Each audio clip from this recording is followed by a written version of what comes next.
Have you ever paused, right in the midst of a busy life, and wondered, how could something as small as a speck of dust give rise to a human being, a creature capable of love, of creativity, and of questioning its very own existence? Why does life, seemingly simple at first glance, keep unfolding into layers of increasing complexity, as if some silent will is operating behind the scenes? Today's video is a journey, from a tiny sprouting seed to the vastness of human thought, from atoms to awareness. Buddha Balance invites you to slow down, not just to listen, but to feel that you are not a lost wanderer in the cosmos. You are the living expression of the cosmos itself. And if, along this journey, something touches you, even just a brief moment of stillness, then take it as a meaningful encounter. A quiet space where we sit together, not to explain everything, but to hear ourselves more clearly. You can subscribe to join us on this path of awakening. Even a simple like is a gentle gift of encouragement that helps the Buddha Balance team continue sowing seeds of meaning. And if you know someone who's also searching for a deeper connection with themselves, feel free to share this video as a quiet offering. Now then, let's begin. Consciousness does not originate from the brain, it is the flow of the universe. When this arises, that arises. When this ceases, that ceases. Samyutta Nikaya. Introduction, when the ego gets electrified. Have you ever looked up at a star-filled sky and wondered, who am I? Not in a philosophical sense, but in a very practical way, what exactly is this thing inside my head that's doing all the thinking? Science says it's all in the brain, a bunch of neurons, synapses, and bioelectric signals, like a biological version of Google. But then quantum physics came along, like a bolt of electricity, and suddenly, everything we thought was certain began to unravel. What if the brain is just a radio, and consciousness is the wave? What if reality doesn't even exist, until someone observes it? And if that's true, then who is looking at you? Imagine lying on a beach under a crescent moon. Waves gently lapping, the salty breeze brushing your skin, and the night sky unfolding like a cosmic book. In that moment, you feel, not think, but feel, that something greater is observing alongside you. Not a someone, but the act of seeing itself. A wordless awareness, as if life is looking back at itself through your eyes. Are you certain that you are the one looking? Or are you the looking itself? And if that's the case, then can a brain, barely 1.5 kilograms, truly contain such a vast sky of awareness? Carl Sagan, the renowned astronomer, once said, "We are the way for the cosmos to know itself." A simple sentence, but one that has made millions pause in silence. When you gaze at the stars, don't forget, you, too, are made of stardust. So perhaps, when you look at the sky, the universe is looking at itself through you. Then, who or what is truly gazing at the stars? If consciousness isn't inside the head, but the head is floating within a sea of consciousness, then maybe we are all sharing the same universal current. Like waves that seem separate, but rise and fall in the same ocean. The participatory universe. Physicist John Wheeler once said, "The universe is a participatory universe." This idea stems from a strange phenomenon in quantum physics known as the observer effect. When a particle, like an electron or photon, is not being observed, it exists as a probability wave, a wave function, simultaneously in multiple potential states. But the moment it is observed, that wave collapses into a single, definite state. In other words, reality appears. A famous example is the double-slit experiment. If no one is watching, an electron passes through both slits at once, creating an interference pattern, like a wave. But the moment you place a measuring device at the slits, the electron behaves like a particle, going through only one slit, and the wave pattern disappears. It's as if it's performing. As if reality is waiting to see whether you're watching, before deciding how to present itself. To put it humorously, it's like you're lounging on your bed watching YouTube in your weirdest pose. But the moment the webcam light turns on, you sit up straight like, oh no, someone's watching, better act serious. This raises a profound question. What role does consciousness play in creating reality? Is reality inherently vague and chaotic, only becoming shaped when it is observed? Or in other words, does the universe not exist independently, but needs an observer to activate it? If so, the observer is not just someone who watches, but an essential part of the universe itself. In Buddhist philosophy, this is known as dependent origination, paticca samuppada. Nothing exists in isolation, everything arises in relation to something else. There is no observed object without an observer, and vice versa. So then, does consciousness create reality? Or is it the gateway through which reality becomes visible? Just like sunlight is always present. But only when you open your eyes do you see the world. Perhaps we do not create the world, but we are the place through which the world is seen. Or maybe, consciousness is being borrowed, so that reality may reveal itself.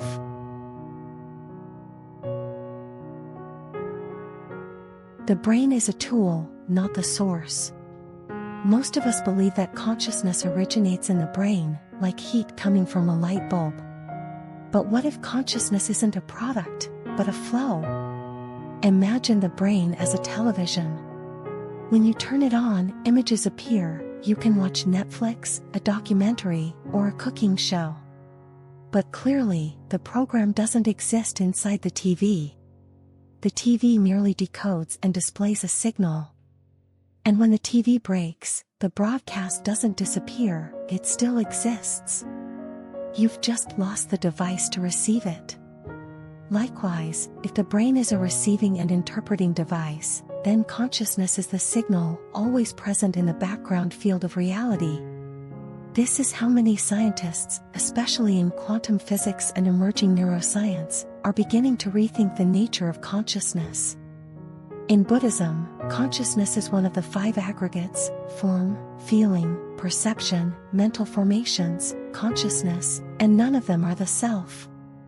They are dynamic processes, constantly changing, not a solid me behind them. The Buddha taught, consciousness is not self. For if it were self, it would not lead to suffering. Anandalakkhana Sutta, Discourse on the Not-Self Characteristic. From this view, consciousness is not yours. It's more like a radio wave, being received by a device called the brain. And when the device breaks, the wave isn't gone, there's simply no receiver left. This opens up a radical possibility. Consciousness is not within you, you are within consciousness. Just like a ripple cannot be separated from the ocean, your mind is a temporary vibration in the vast sea of awareness. And if that's the case, then the question is no longer where does consciousness come from, but rather, why is it expressing itself through you right now? This is no longer just a scientific inquiry. It becomes a profound invitation to contemplate. If consciousness is a formless current pervading the entire universe, then you, with all that you are, your pain, your joy, your childhood memories, your quiet afternoons, are a unique convergence point that this current has chosen to take form through. Perhaps you don't need to find a reason out there. Maybe your very existence is already part of the cosmic equation, like a single note in a symphony that has no composer. And if that's true, then every breath you take, every glance, every moment of wonder you feel toward the world, is the universe experiencing itself in one of its most poetic forms, you. Quantum synchrony, where Buddhism meets science. James Glatfelder, a complexity physicist, proposes that consciousness cannot be a random byproduct of evolution.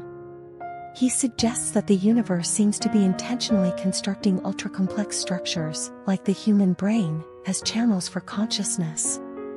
It's as if the universe is playing Lego with itself. This idea challenges us to reconsider the role of conscious life.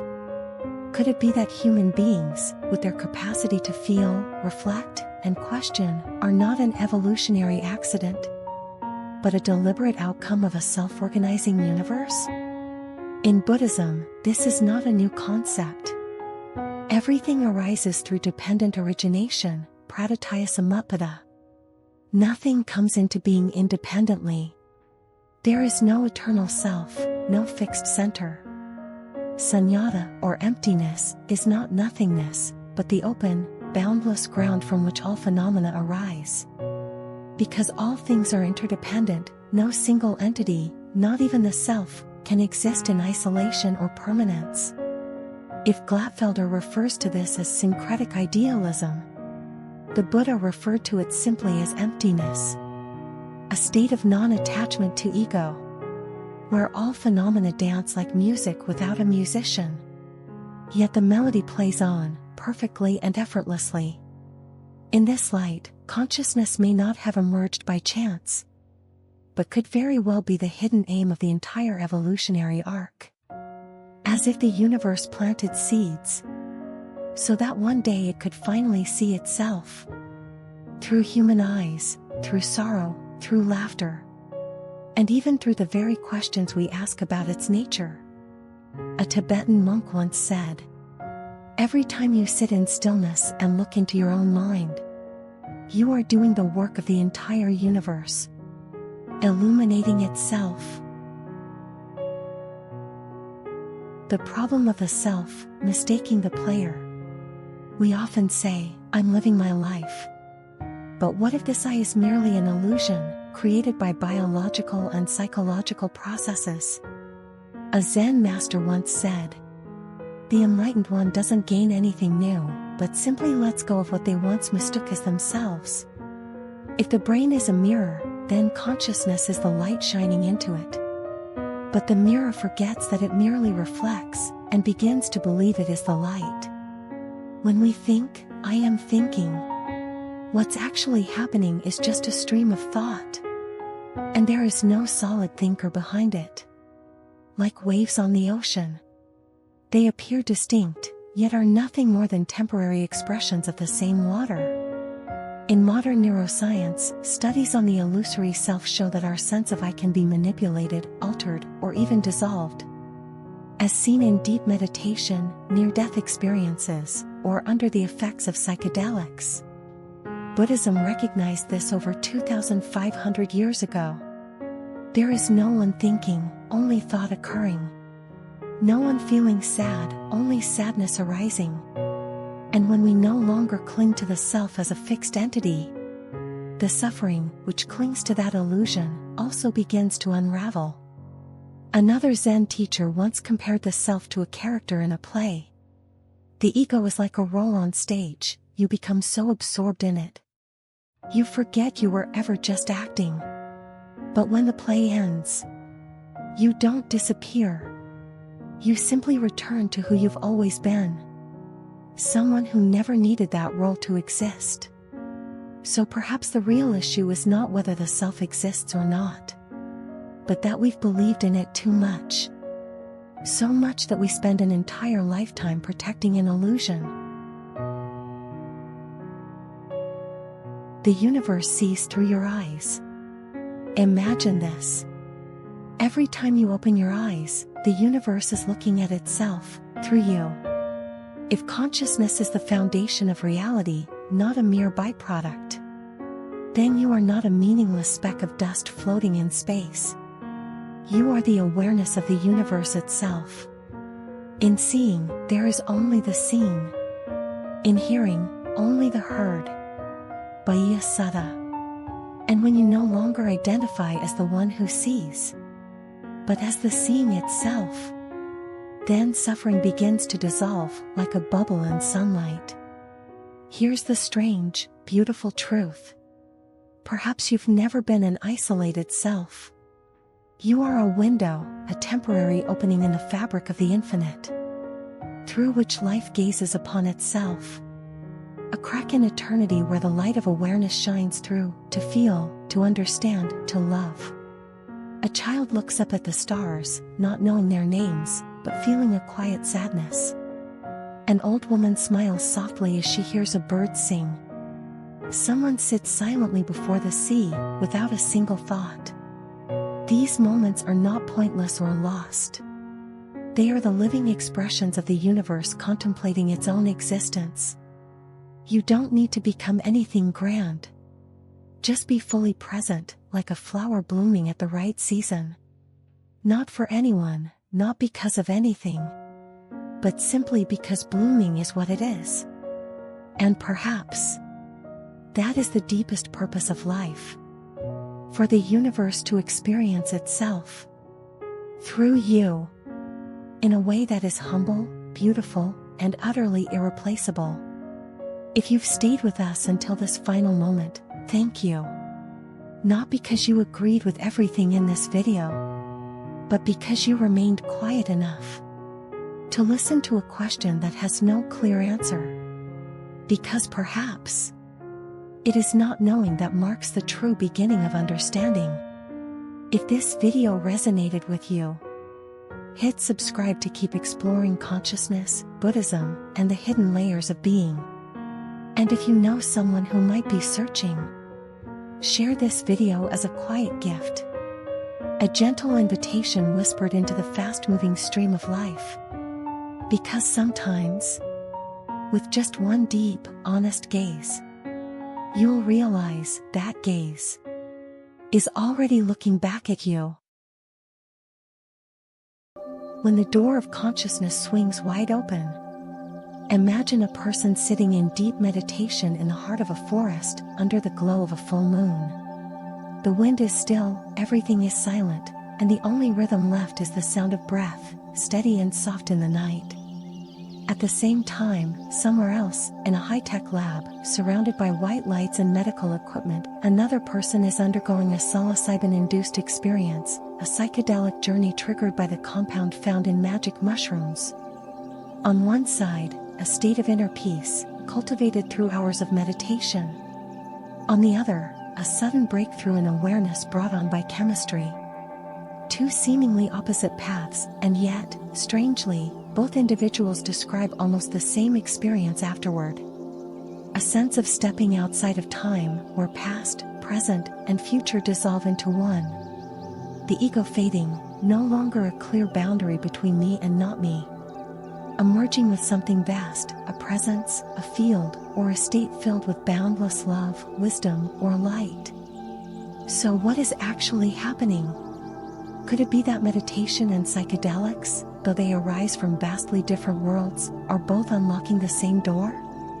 A doorway into a deeper layer of consciousness that many scientists now refer to as non-local consciousness, awareness that isn't confined by space or time. In quantum physics, there's a principle called non-locality, where two particles can affect each other instantly, no matter how far apart they are. This raises a profound question: could consciousness behave the same way? Not trapped inside the brain, but diffused or interconnected at a level that reaches across the fabric of reality? If that's true, then we may need to let go of the old dualistic mindset. Spirituality and science are not at war, they may just be two paths leading to the same horizon. One path uses subjective tools, like meditation and direct inner experience. The other relies on objective instruments, machines, measurements, experiments. But when their outcomes converge, when both bring about that same threshold-crossing experience, perhaps we're inching closer to a truth that transcends both religion and science. So maybe the real question isn't which one is right. Maybe it's how can both help illuminate something greater than themselves. And if there truly is a shared field of consciousness, a place where all boundaries melt, then perhaps we don't have to choose between meditation or psychedelics, between faith or reason. We only need to learn how to listen, through all the doors that are slowly swinging wide open. Ego dissolution, the melting of the self. One of the most common descriptions from psychedelic experiences is this: the self disappeared. Users often report a feeling of no longer being a separate individual. No name. No history. No inner monologue of who am I. Just a vast field of awareness. Boundless expansion, yet deeply peaceful. One participant in a psilocybin study at Johns Hopkins University once shared, "I was no longer me. I was light. I was life. And the strange thing is, I wasn't afraid. On the contrary, it felt like coming home." This isn't new to Buddhist meditation. In many traditions, especially Zen and Vajrayana, practitioners reach a similar state called anatta, or no self, where all clinging to a fixed identity dissolves. There is no one who is sad.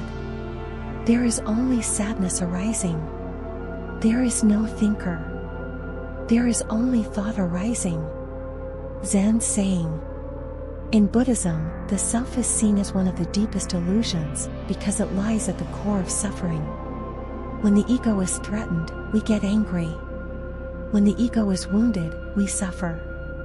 But when the ego dissolves, like a cloud vanishing into open sky, suffering no longer has anything to cling to. Both meditation and psychedelics can bring someone to this point, though they do so in very different ways.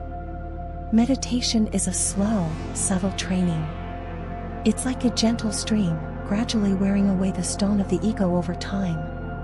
Psychedelics, on the other hand, are a flood.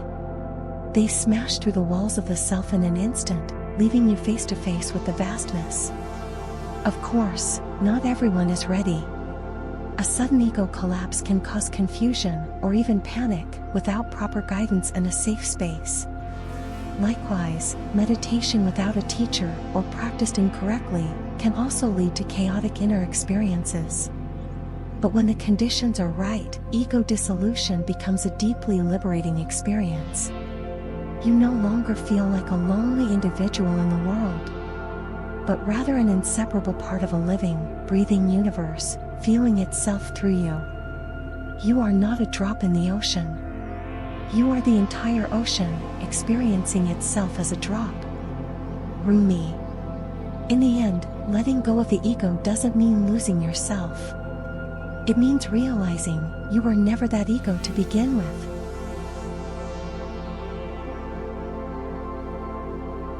Meditation, the natural path to expanded consciousness. Meditation is not a technique to escape life, it is a way to enter more deeply into it. While psychedelics may act like a sudden surge of electricity that flings open the door of consciousness, meditation is a gentle, steady knocking, quiet, patient, until the door opens from within. In the Buddhist tradition, meditation is called bhavana, which means cultivation or development. It's not just about sitting still, it's a gradual journey. From mental noise to awareness. From reactivity to mindfulness. From ego to no self. As the practice deepens, meditators begin to experience a subtle yet profound state. The mind becomes an observer, unattached. Like someone sitting by a riverbank, watching the water flow by, thoughts, emotions, and sensations still arise, but no longer pull you in.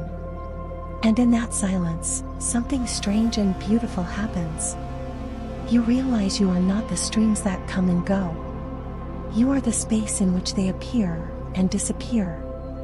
Scientifically, brain imaging studies show that meditation reduces activity in the default mode network, DMN, the brain region involved in self-referencing and ego narratives. Meanwhile, areas like the prefrontal cortex, associated with awareness, compassion, and presence, become more active. Some long-time meditators describe it like this. I'm no longer meditating. Meditation is what I am. There's no one observing, only observation. No one breathing, only breath. This state mirrors what many psilocybin users report. The boundary between self and the world dissolves, everything feels alive, interconnected, and radiant. But with meditation, this state doesn't come from an external catalyst. It arises from turning inward, refining the senses, and deeply listening. What's fascinating is that despite approaching from opposite directions, both psychedelics and meditation seem to lead to the same shore, where the ego melts away, and unity with reality becomes undeniable. As if the universe has laid out many paths, some slow and gentle, others powerful and intense, all leading us back to the truth of who we are. Mindfulness is the energy that helps us recognize what is happening, without being swept away. Thich Nhat Hanh. And just as the sun never stops shining, pure awareness is always here. Meditation is simply the act of wiping the mirror clean, so that light can shine through again. You don't need to go far. The answer doesn't lie in a remote mountain or a high-tech lab. It may be found in your very next breath, if you're still enough to notice it.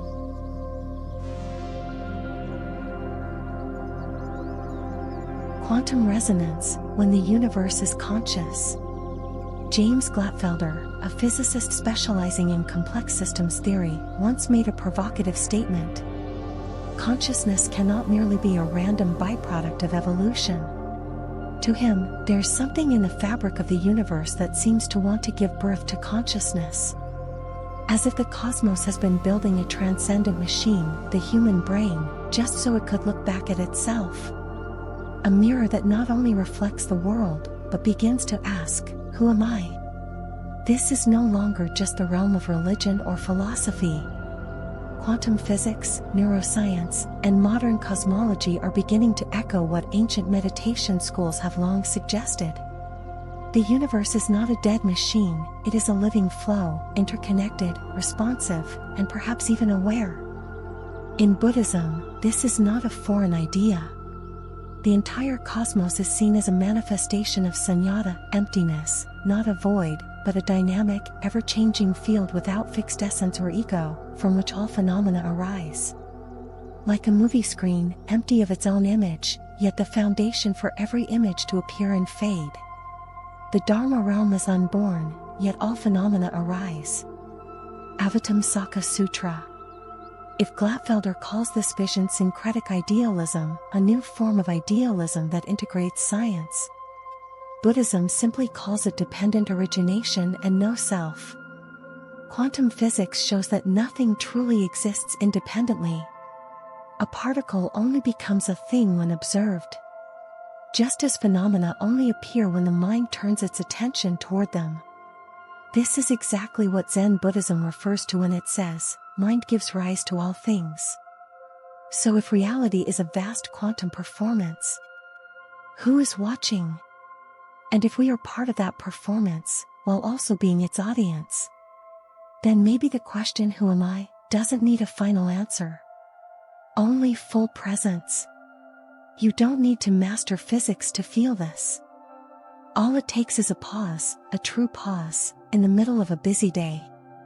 And the quiet realization that something is living through you, breathing through you, knowing through you. No name, no form, but unmistakably real.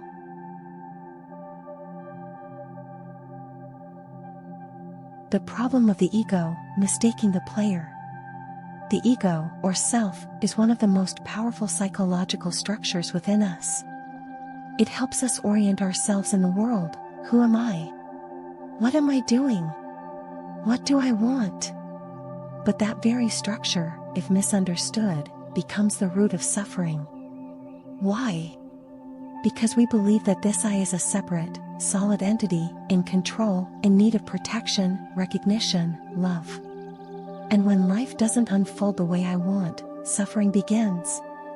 A meditation master once said, an awakened person is not someone who gains something, but someone who lets go of what they thought they were. Thought they were, what does that mean? It means that for years, we've identified with a self constructed by the mind. Our name, our job, our social role, our past, expectations, memories, achievements, failures. And then we believe, this is me. But if you are just a flowing stream of impermanent phenomena, arising and fading every second, then what is truly fixed? In one teaching, the Buddha said, what is called the body, feelings, perceptions, mental formations, and consciousness, the five aggregates. All are impermanent, not self, not mine. Anatalaka Sutta. It may sound abstract, but let's look closer. When you're angry, ask yourself, who is angry? What is the I that is angry? If you truly observe, you'll find only heat in the body, racing thoughts, a fast heartbeat. But no concrete person to be found. Just a process unfolding. The ego, then, is like the lead actor in a movie that you've mistaken yourself for. But in reality, you're the screen. The place where all the roles appear and disappear. Both meditation and psychedelics can help reveal this truth. Psychedelics can shatter the ego wall, allowing you to glimpse outside the role. Meditation patiently peels away each mask, each false identification.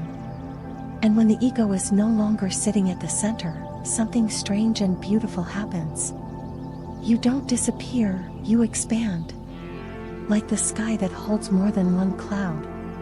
You begin to realize you are not a thought, a feeling, or a story.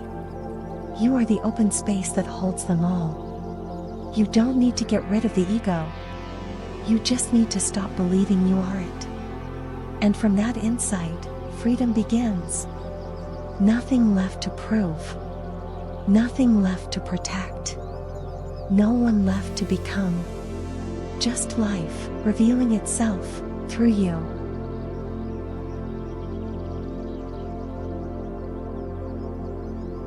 The universe looking through your eyes. Pause for a moment. Take a deep breath, and look around, not with thoughts, but with presence. Maybe you're sitting in a small room. Maybe you're walking through nature. But wherever you are, ask yourself, who is seeing through these eyes?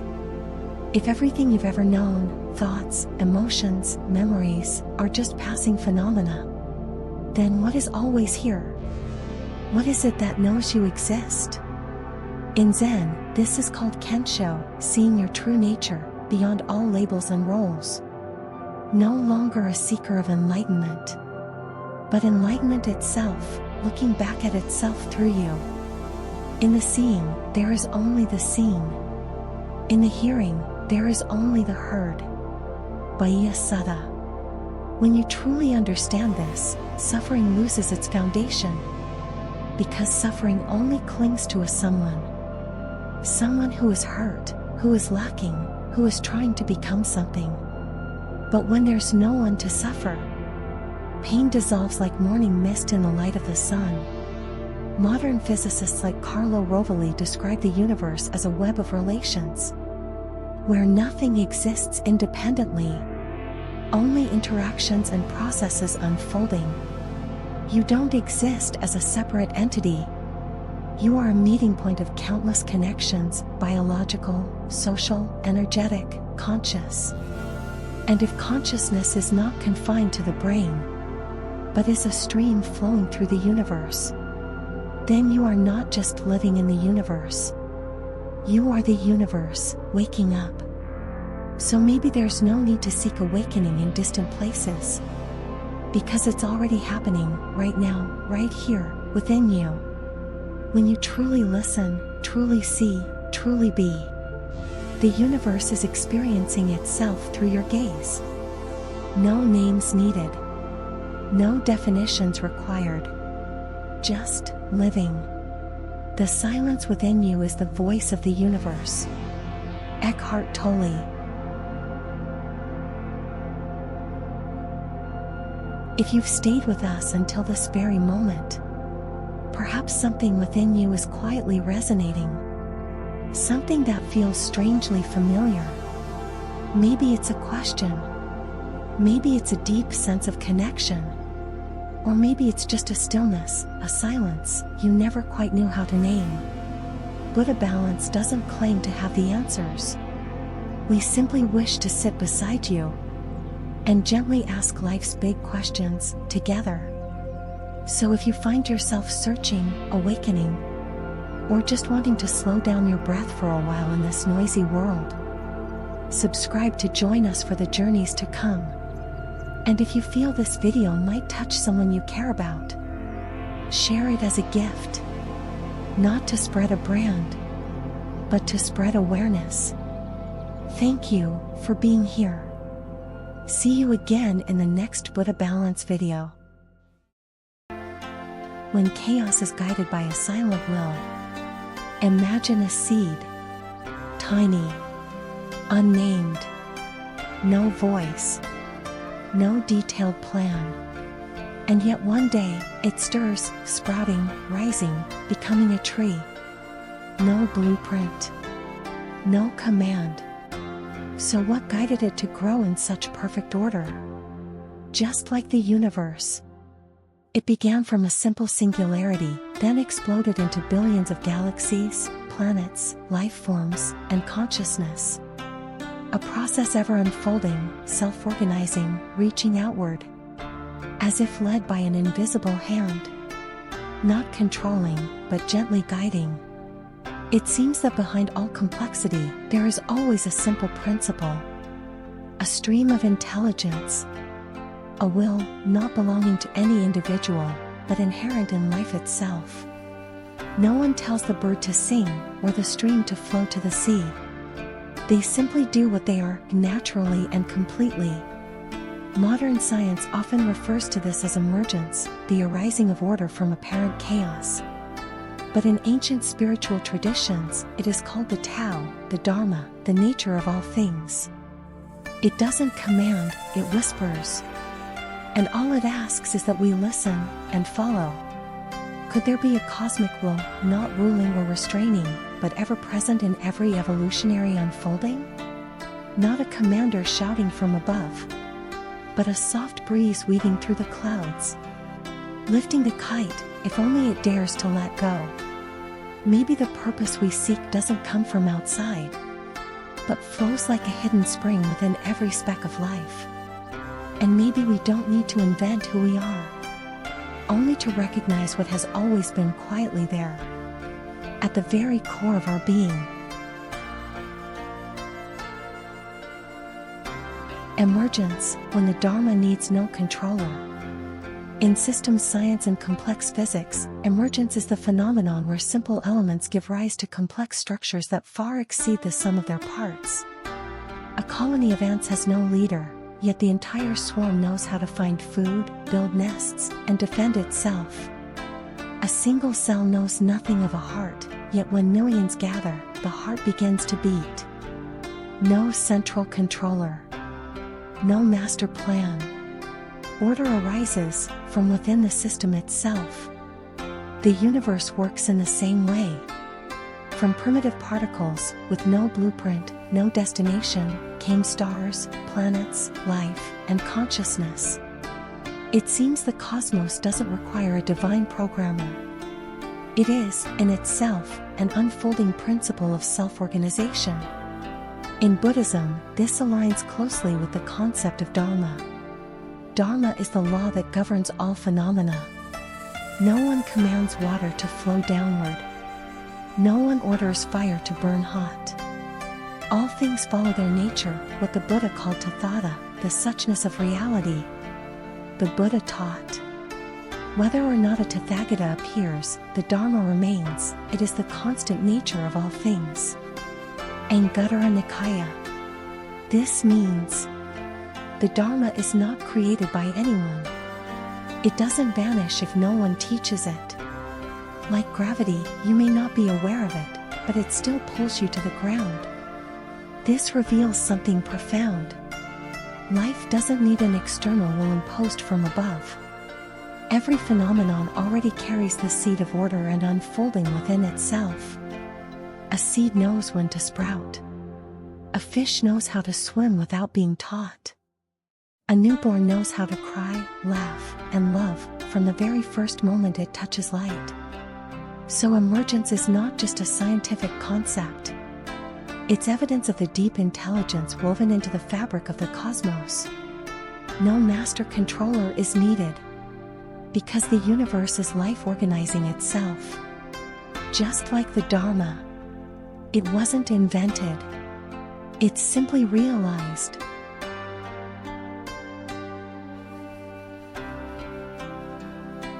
The cosmic will is something trying to evolve through you. When a sprout breaks through the soil, it doesn't know whether it will become a mango tree or a Bodhi tree. Yet somehow, within the earth, or within the seed itself, there seems to be a silent stream of information guiding it toward the light. Likewise, in human life, there are moments when we sense that something greater is trying to express itself through us. It's not quite personal ambition, but rather a natural direction, a quiet inner knowing that we're meant to do something, even if we can't explain why. Carl Jung called this individuation, the process of becoming truly oneself, beyond the masks of social identity. In Buddhism, it's enlightenment, the realization of one's true nature beyond the ego. If the universe is not just a random collection of matter, but a self-knowing process, then perhaps each of us is a channel through which universal consciousness is trying to see itself, learn itself, and evolve through human experience. What we call I is just a doorway through which life enters the world. Zen Master Dogen. In the Diamond Sutra, the Buddha taught, "If anyone says the Tathagata has teachings to give, they slander the Buddha. Because the Dharma is not something given by someone. It is the revealing of truth through all of life. Like light shining through many windows, the images may differ, but the light is one. So if life is trying to evolve, where will it choose to express itself? Not through the strongest, not through the smartest, but perhaps through the one who is willing to listen and walk gently with life. Pay attention to the moments when you are truly silent, not outwardly, but inwardly. You may hear the current whispering. Keep going. No reason needed. For life is budding through you. Not random, but resonant. In life, you've likely experienced moments like these. You think of someone, and they suddenly text you. You overhear a sentence, and it's exactly what you needed to hear. You change a decision at the last minute, and it becomes a turning point in your life. We often call these things coincidence, chance, or even miracle. But are they really just random events in a cold, indifferent universe? Carl Jung called this phenomenon synchronicity, events that occur simultaneously without a clear causal link, yet carry deep meaning for the person experiencing them. Synchronicity is an ever-present reality for those who have eyes to see. Carl Jung. In Buddhism, there's an even older concept, paticca samuppada, dependent origination. All phenomena arise from the interweaving of multiple conditions. Nothing exists independently. But dependent origination is not just linear cause and effect. It's more subtle, like a web of resonance between all things. This is because that is. This is not, because that is not.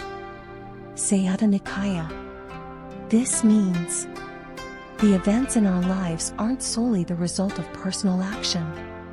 We are also resonating with a greater field, a field of consciousness, the cosmos, the Dharma realm. For example, when your mind is restless, you attract more negativity, not due to magic, but because you're viewing the world through the lens of unrest. When your heart is open, you notice opportunities, meet aligned people, and move with the rhythm of flow. It's not a miracle. It's the deep resonance between mind and world. Or put simply, nothing is random. You just haven't seen the connection yet. When living in mindfulness, life begins to feel like music. Each note, each beat, each breath, strangely intertwined. Not because someone composed it, but because life itself is the symphony unfolding. Purpose doesn't need to be created, only recognized. In the modern world, many of us carry a quiet pressure to find our life purpose, to do something great, meaningful, so our lives don't feel meaningless. But the more we search for it, the more lost we feel. the harder we try to define purpose, the more it slips away. Maybe we're searching in the wrong direction. In Buddhism, there is no concept of life purpose as an external mission. Instead, the Buddha taught awakening, to see clearly the nature of life and to live in harmony with the Dharma. Purpose is not something we must create, but something we uncover once we peel away the layers of illusion. No one can grant you freedom. You only need to release the chains you cannot see. Adapted from the Sayata Nikaya. Like a sculpture hidden in a block of stone, the artist doesn't create it. They simply remove what doesn't belong. Likewise, your life's purpose has always been there.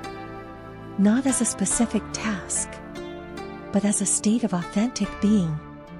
When you live in alignment with your true nature, with love, creativity, and awareness, you no longer need a purpose. You are the purpose.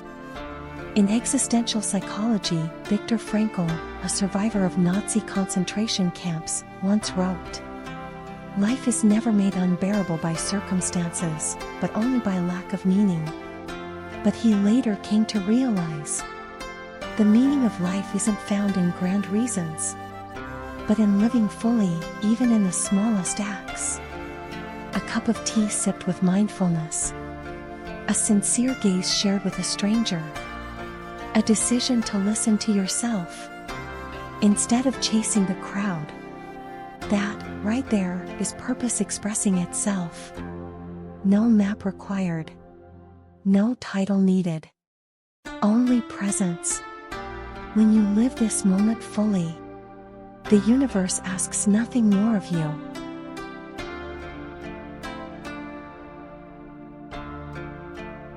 When the universe expresses itself through your life, imagine this. What if consciousness is not confined to the brain, but is an invisible ocean, and you are simply a ripple rising from its surface? That would mean you are not separate from the universe. You are the universe awakening through your form. In Buddhism, there's a beautiful image. A drop of water and the ocean. The drop believes it is separate. But when it falls into the sea, it does not disappear. It returns to the whole. One who sees non-self is one who transcends the world. Majjhima Nikaya. To transcend the world does not mean to escape life, but to realize that every phenomenon is the expression of one flowing stream, unowned, uncontrolled, and untouched by isolation. Carl Sagan once said, "We are a way for the cosmos to know itself." This is not just the voice of an astronomer. It's nearly a modern sutra on non-self and interbeing. If you are a flower, then your blooming is not just because of the seed. It's also the sun, the soil, the rain, the caring hands. No element exists on its own. The universe has participated in every moment of your becoming. And now, you are alive. You are reading these words. You are breathing. No lofty ideals required. No special roles to perform. Just awaken to yourself, and life will express itself through you. Like a flower that needs no effort to release its fragrance. You don't need to become anything else. Just return to what is. That is the way. When you release the need to become, you allow the universe to express itself through you in its purest form. That's not the end. It's the true beginning of conscious living.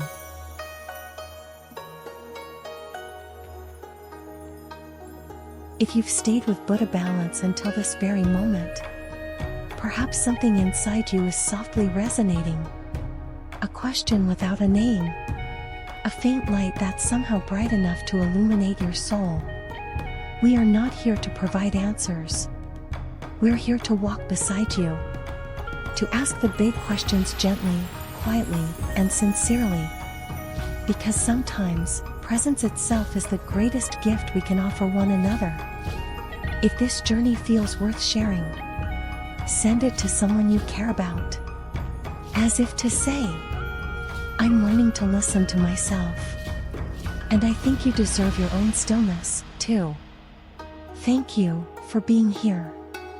And if you'd like to continue this path of awakening with us, subscribe to the channel and leave a like as a quiet gesture of encouragement, as if whispering to us, keep going. I'm still here. We'll see you again in the next video from Buddha Balance.